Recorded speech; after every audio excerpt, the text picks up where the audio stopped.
think about AI technology as it relates to education or in general? Because we have new things called ChatGPT, Claude, all of these new applications that is allowing folks to cheat intellectualism. They are bypassing thinking, critical thinking.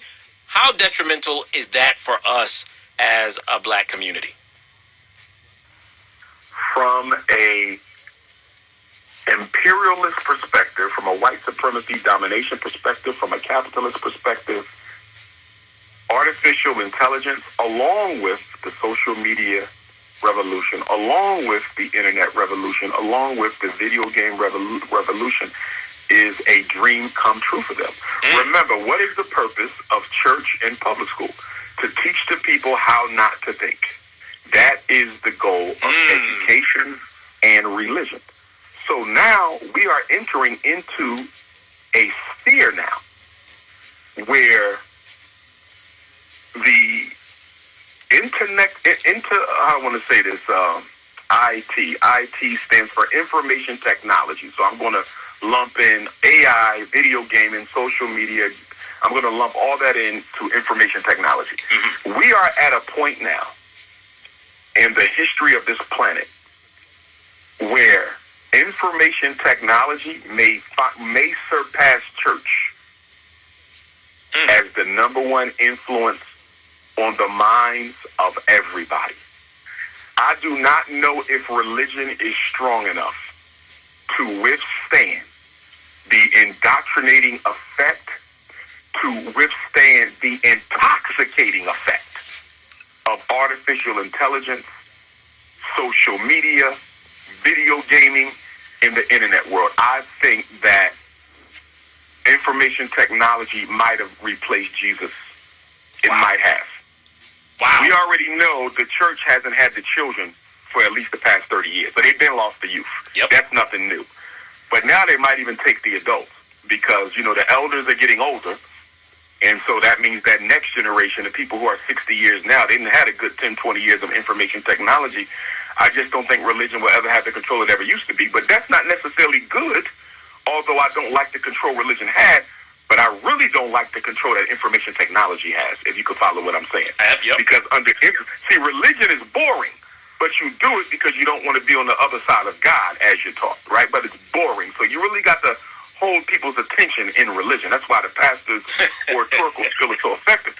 In information technology, you're not bored, you love it. You are addicted to it. Oh, yeah. I just read something today. It said that people who scroll through their phones 6 hours a day are some of the most, and I may be misquoting slightly, but to the point that it was making, to the point, it basically said people who scroll through their phones on average of 4 to 6 hours a day, they are normally some of the lowest achieving people in the world. I believe that. And I'm saying most people scroll through their phones damn near 6 hours a day. And I'm bringing it up to say this. If I believe in globalism, if I believe in the Illuminati, if I am a member of the New World Order, I love this. Because after all, who's giving us the information technology? It's the globalists. Yep. Think about it. Why did the Rockefellers not want economic science taught in the public schools? Because they said if we teach the children how to make money, they'll take money from us. We have to keep the children dumbed down. That's why you don't have financial science in public school. You don't even have it in rich, white, private schools. You don't even get financial science. The Rockefellers wouldn't let it happen because the only way they could protect their monopoly on the financial systems of the world was to make sure public school children were not taught those sciences. So now you have a system where you say instead of not teaching something in school, just make sure everybody is dumbed down by their dependency on information technology. And you have a whole country full of electronic zombies, a whole continent full of electronic zombies, a whole world full of electronic zombies. I mean, think about it now. You are at a point now where if you are a globalist and you want to take over this world, one military, one bank, you know, one religion, one school system, you want to absolutely control this world and then depopulate the world on the basis of color, with blacks being the first to go.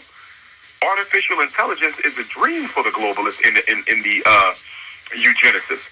Because all you got to do is give every black kid a cell phone, give every black person a cell phone, and you'll never have to worry about them standing up against you again. Wow. Information technology has replaced religion as the greatest time waster and distractor for black America. Man.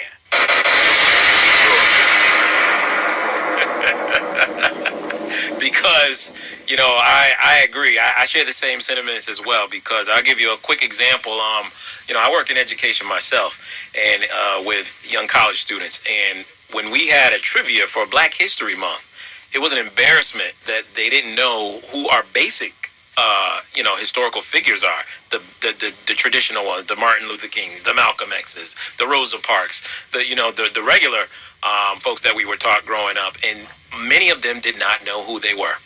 It was astonishing. It was slightly embarrassing, and at the least shocking. So the phone, to your point, has stolen them away from investigating, being critical, going outside, just interacting with the environment. So shout out to the folks. The only kids I see really interacting with the environment are those who play sports or traditional sports, basketball, football, baseball, things like that. But in terms of actually attempting to just learn, just go in a corner and get it in, I rarely see that. But shout out to the kids that do. Not saying that all of them do, but this AI technology has definitely had an impact on us. And that's a great segue to the fact that you made, to the point that you made, that it could be stronger than religion. So, Dr. It definitely is for the children, and it's already been for the children. I mean, the church lost the youth, at least 20 years ago. The church ain't had the youth. The church hasn't had the youth this century. Let's just put it like that. The church has not had the youth since the year 2000. Yeah. And I'm speaking under 30, right? Now, there's still youth who go to church, but the church does not influence young people the way it used to, But they still had the adults, and now with AI, they may not even have the adults anymore, But again, it's not a blessing for us because we need thinkers. We don't need robots. And artificial intelligence is basically entertaining our people into a psychological death. You got to remember now, from a military science perspective, Sun Tzu, the art of war. Sun Tzu said it is better to leave a nation intact and just take it over, as opposed to going to war against it and having to kill everyone. See that? Yeah. So in other words, what can I do to destroy black America? I don't want to use COINTELPRO. That's too messy. I tried AIDS. It didn't get the job done. I tried crack. It's working, but the Negroes are still here. I need something that will put their children to sleep for good. But I never have to worry about another Fred Hampton. I don't need another King, another Malcolm, another Douglas, another Garvey, another Ida B, another Harriet. I don't need a Fred Hampton, a George Jackson. I don't need an Al Prentice Bunchy Carter. I don't need a Carter G. Woodson, a Booker T. What can I do to psychologically eliminate the black child? To turn the black child into a psychologically lifeless being. That would be artificial intelligence. Damn. You think about this now. Think about it. Our kids were not reading before AI. Oh, man. They were not. Look, half the black boys in 4th grade right now in America cannot read on a 4th grade level. Right now. Before AI. Half the black boys in the 8th grade could not do math on grade level. Before AI. You think you got a special education crisis now? You ain't seen nothing.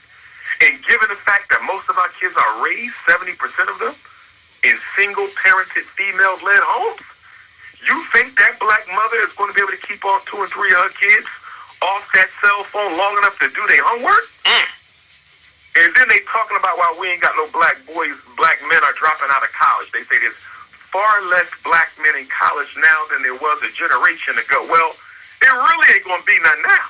To make a long story short, information technology is psychological warfare against the black community, and it is probably going to turn all of our children into psychological casualties in the war against white supremacy. Wow, man. And I saw, to your point about young brothers in college, I saw a stat that said today at our HBCUs, only 26% of the population collectively at HBCUs are black men. And I said, whoa, how did that happen? If it is true. So, to your point, man, this is scary. I'm so glad you... But here's the thing, too, my brother. Mm-hmm.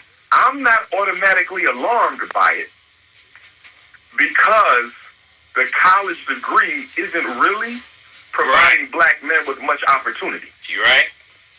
Now, if they're going into real estate, if they're going into entrepreneurship, you know, if they're going into trade schools, you know, because there's other avenues to wealth creation. So if they're going into these other avenues, I'm okay. The question is, what that research is not telling us is what are they doing instead of going to college. In spite of that. Yep. I agree. So that's some research I need to do. How many of our young black men are in the trades or other fields, trucking, things like that? So, Dr. Umar, I would like you to please tell us how can we contribute to your school, and if there's anything else you want to share as it relates to the donations. I know you got a lot of saboteurs out there, people who are trying to shut you down, and I can't imagine what you're going through, man. They can't stop it, man. See, you know, people, you know, I get asked this question all the time. Yeah. And people ask me, they say, how do you keep going? Yeah. Despite all the opposition that you get. They'll say, I'll get on the internet and I can scroll through pages of haters attacking you. And yet I'll see you at a sold-out college. I'll see you in Africa. I'll see you in Europe. I'll see you in South America. I'll see you in Australia. And by the way, I'm the only black scholar on the planet who's been invited to speak on every continent 3 times. I saw that. You know, and I might be the only one who's ever done it in history, but definitely the only one alive. Now, what allows me to keep going is really, really simple, and I offer this as a small lesson to our brothers and sisters in resilience. And that is, if you know your purpose, you can put up with any opposition. That is to say, if you know why you are here, you can put up with any what that will come your way. I've been able to sustain myself through all the obstacles because I know that I'm doing the work that my ancestors sent me here to do. That and only that is what sustains me. If I had questions about whether I should be trying to open that school, if I had questions as to whether or not I need to be spending my life traveling the world, motivating our people to organize, if I had questions about whether or not I was ever supposed to become a psychologist and really help our parents understand and take back their power in the education and mental health system, if I had questions, I may have given this up a long time ago. If I did this for stardom, if I did this for approval, I might have given it up a long time ago. Mm-hmm. I do this for one reason and one reason only, because it's the reason for which I was born. And that is what sustains me through the struggle. As far as the donations, our brothers and sisters can donate on PayPal only through PayPal. If you see any other financial exchange platform advertising FDMG, it's a scam. There's people out there using Cash Apps. We don't have a Cash App anymore. We don't have Zelle. We don't have Venmo. All we have is PayPal, and that is paypal.me/FDMG Academy. Again, paypal.me/FDMG Academy. If they want to mail a donation payable to FDMG Academy, P.O. Box 9634. Again, FDMG Academy, P.O. Box 9634, Wilmington, Delaware 19809. They can always text message me if they need that information, 215-989-9858.